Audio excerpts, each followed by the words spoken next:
Howdy, it's Kevin with Gonro Games. Where's buttons? We'll find buttons here since everyone says they'll revolt if they don't see a buttons. There's a buttons. Say we are happy because it's spring again, which means the birds are back, so I can chase the birds. And I am very excited to go on my walkie walk. Say in about half an hour, I'm going to start freaking out if I don't get it because I need to go and chase the birds. And the life of a dog, huh? Happy dog. Anyway, back to the story at hand. So, I just want to reiterate how fragile this market is. So as quickly as we were seeing this massive bull, we are starting to see weakness in the market. And it just shows, again, the fragility of the TCG world. We are seeing right now the crypto crash, which has a lot to do with, in my opinion, money supply. So I've talked about this topic before. I watched an economist clear back during the free money days of COVID.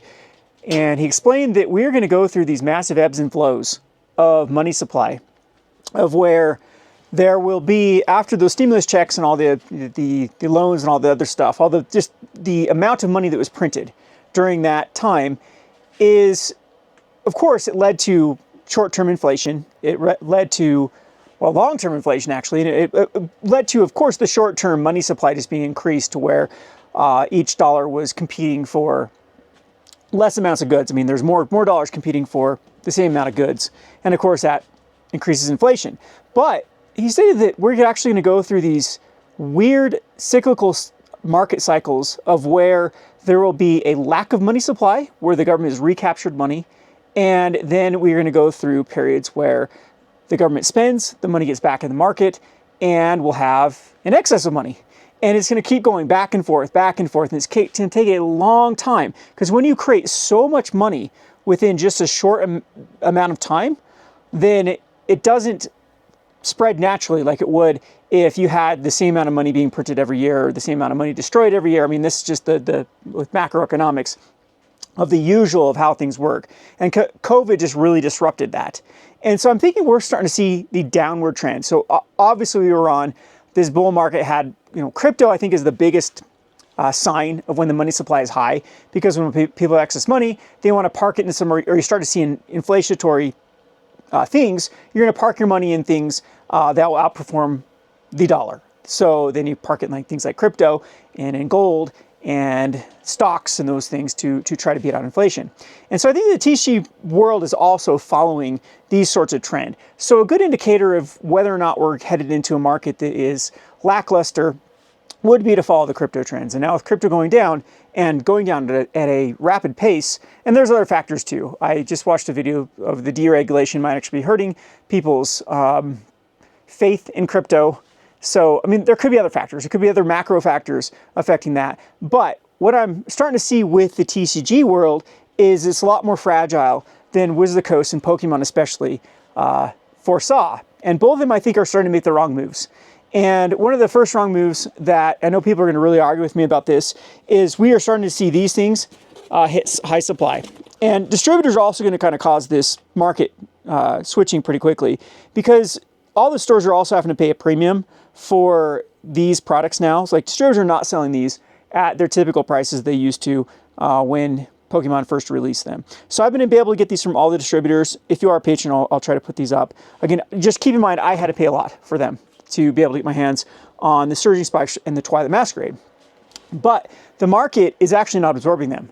So if you actually can compare the prices of what stores and distributors were making comparatively to what they were a couple weeks ago, that spread is completely evaporated. So basically, these booster bundles on Twilight Masquerade especially are not profitable now for stores to get from distributors, at least where I've been getting them, and try to sell them. Now, the rest of Pokemon is doing quite well. So the Sword and Shield era especially is still being, the supply is being bought out. And we're seeing the trends of Pokemon especially, people seem to be working backwards. So now they've collected the Twilight Masquerade, they've collected Surging Spark, they've collected Prismatic, they've collected 151. Now we're seeing, especially Crown Zenith is one of the sets we're seeing that people are starting to collect. And even Pokemon Go now is a set that's starting to trend, and of course the Chilling Reigns, the Fusion Strikes, those things. So what's concerning though is the craze with surging sparks, and this is why I said that they're making the wrong moves, is I wish that Pokemon would have just let everything settle and not done this whole reprint craze to where now Surging Sparks and Twilight Masquerade are actually one of the worst performing out of all the sets right now in the Pokemon sphere. And that is your first major sign that all is not well with the continuation of the Pokemon market just exploding. So we should still, what I'm trying to kind of beat home here, is we should be seeing those sets still remain hot. And now the market has definitely shifted away from that, then that's our first big warning sign. Then we get on to this guy here, Aetherdrift. So Aetherdrift is a massive warning sign for Wizard of the Coast. I was not expecting Aetherdrift. If you're looking at collector boosters specifically, so collector boosters were about $300 a month ago. And on release, they were impossible to get at distribution. So we had them sell out pre-orders. I was limited to how many I was able to get from distributors. I wasn't able to get them from distributors. And now I'm even starting to see availability back at distribution level, and they're still trying to be greedy with them. So the distributors that do have them in stock are charging more than TCG market for the for the collectors. And speaking of play boosters too, play boosters are also no longer profitable. So we went through a period with Magic the Gathering where play boosters of the last few sets, other than Murders of Karlov Manor, had at least some margins between what you got them at distribution level and what could be sold on like the open market on TCG Player and on like eBay. But now, Aetherdrift, you take a loss. If you're to buy them from distributors and try to sell them, say to the collectors, you take a loss. So the pendulum has swung the other way. We are now into the latest sets of Pokemon and the latest sets, besides Prismatic Evolution. Let's not talk about Prismatic Evolution. Let's talk about the normal latest sets, like Surging Spark, Twilight Masquerade, that were incredibly hot, Aetherdrift that was incredibly hot, Bloomburrow that was incredibly hot, even things like LCI, Lost Cars Ixalan, many of those that had these really good spreads and margins have now been evaporated. So that is incredibly concerning. So let's actually flip it on the head to talk about some pros though of what I've been seeing with both those markets. Have you checked out singles for Pokemon for playable cards? They're trending. They're starting to trend up. So we're talking about like the earthen vessels, and these things get printed like crazy. That's what is always so nuts about Pokemon. Is I like to say that 95% of everyone that buys Pokemon is a collector, and there are very few people that actually play. But if you actually take that in the scope of giving that 5% of how massive Pokemon is, that still leaves a huge market for people that actually buy tournament cards, playable cards. And what I've been seeing locally is Pokemon, the interest in playing Pokemon has now picked up. It always seems to do this. It seems to go collectors first, and then all of that excitement around Pokemon reminds people there's actually a game to be played with Pokemon, and then you start to see the cards go up in value. And we're going to actually be having a rotation here soon for Pokemon. I believe it's in April. Correct me if I'm wrong if the 2025 rotation happens with Pokemon. And after that, you do tend to see a lot of movement. I remember one of the last rotations a few years ago, Battle Pass VIPs just went nuts. And they were selling it like 300 per day. And so that's one thing I've noticed with Pokemon is that is definitely trending. So all of the cards that are tournament playable, that are, or I wouldn't even say tournament playable, just playable in the Pokemon standard environment, they're starting to see a lot of sales. Now, Pokemon is the opposite of something like Flesh and Blood. It's the opposite of a lot of card games that try to maximize utility to incentivize people to purchase packs. If there ever is a card that does well, then Pokemon just prints it. They print it in a box set.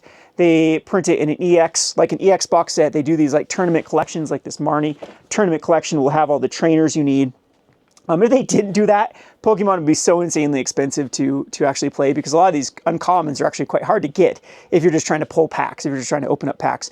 But it's insanely inexpensive to play Pokemon, A, because Pokemon prints them in these box sets, and B, there's, as I stated, 95% of everyone is trying to collect, and so no one cares about these normal cards. They're all chasing these very specific cards, and that leads to a lot of cards entering into the secondary market that the collectors don't care about, that the tournament players can buy up for next to nothing.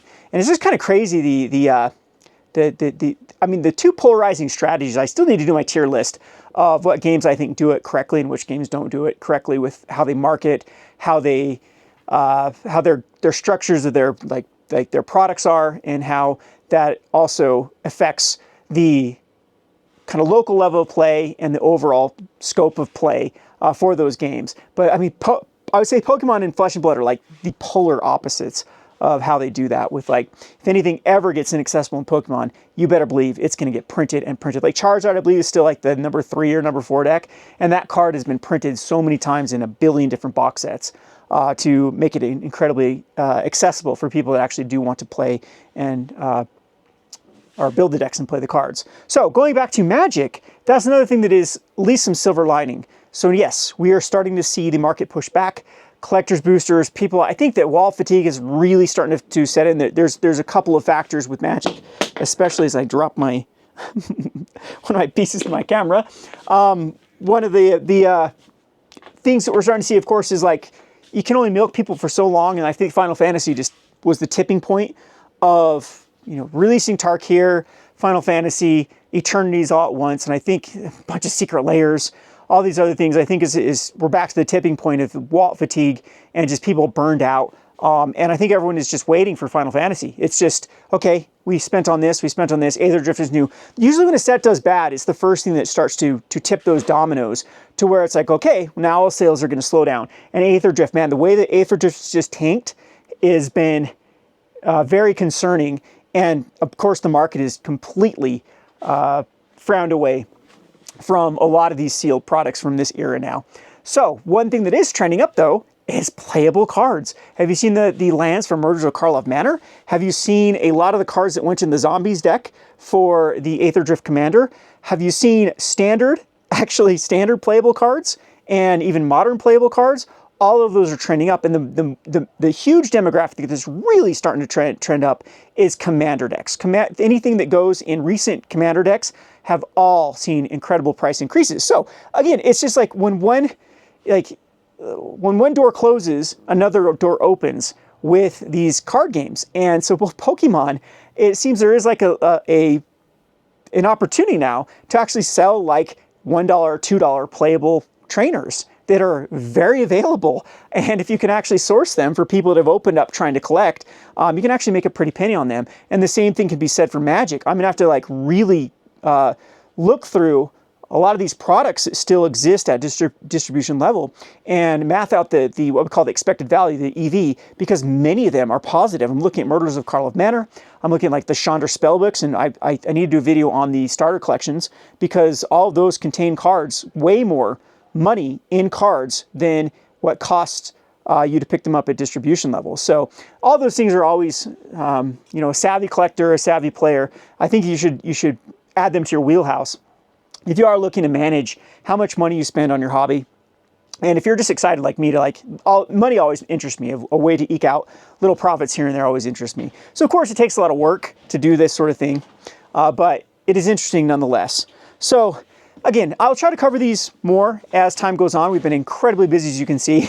I was going to do a little unboxing here, but I have 1, 2, 3, 4, 5, 6, 7, 8 boxes to go through and ship off. Again, I'm blown away by all the support here on Patreon. I know I'm going to disappoint everyone with Final Fantasy because there's no way, no how that I'm going to be able to get everything that people want. But I'm hoping that people can find enough value in our service to kind of stick around. So, like I said, we're going to scale this operation. I'm starting to get distributors actually call me back. They're actually referring to me my first name now and not like, what store are you from again? So I'm having a lot of communication with them. And so we're on the up and up with the store. So again, now it comes with its own growing pains. I'm going to have to figure out how to scale it. Yesterday, my hard drive failed. And so I was working all day trying to figure out where I've saved files from. So it's like video editing stuff and reinstalling all the like Photoshop and all the editing tools and things like that. So I've been stressed out with that. But all in all, like things are looking really good. We've got springtime coming up, and yeah, everything's great. So yeah, let me know what kind of other things you want me to talk about. I kind of realize that people are here for our personalities more than they're here for the discussion. And I love to talk. So if there's any other conversations you want to have about life, about owning a card store, about whatever it is, definitely in the comment section below, let me know. So that's one thing I knew when a little bit of backstory, when I did the Rogue Deck Builder, like I always had something to prove. So if you don't know what the Rogue Deck Builder is, it's a channel that I actually got up to about, I think it was almost 35,000. It's down to like 28,000. It's a dead channel. I rarely ever post on Rogue Deck Builder anymore. If I ever do get back into Magic the Gathering, if I have that that zeal to create off the beaten path decks and play them. I mean, the main killer of that channel is when they split MTGO and Arena into 2 different games, and I just felt so like I didn't know which one to support. I had so much invested in MTGO, I didn't want to move over to Arena, and it just left the worst taste in my mouth, and I just quit. And you know, I've always kind of suffered from what we call, I can't even think of the imposter syndrome, where I didn't think I was good enough to hang with the big boys.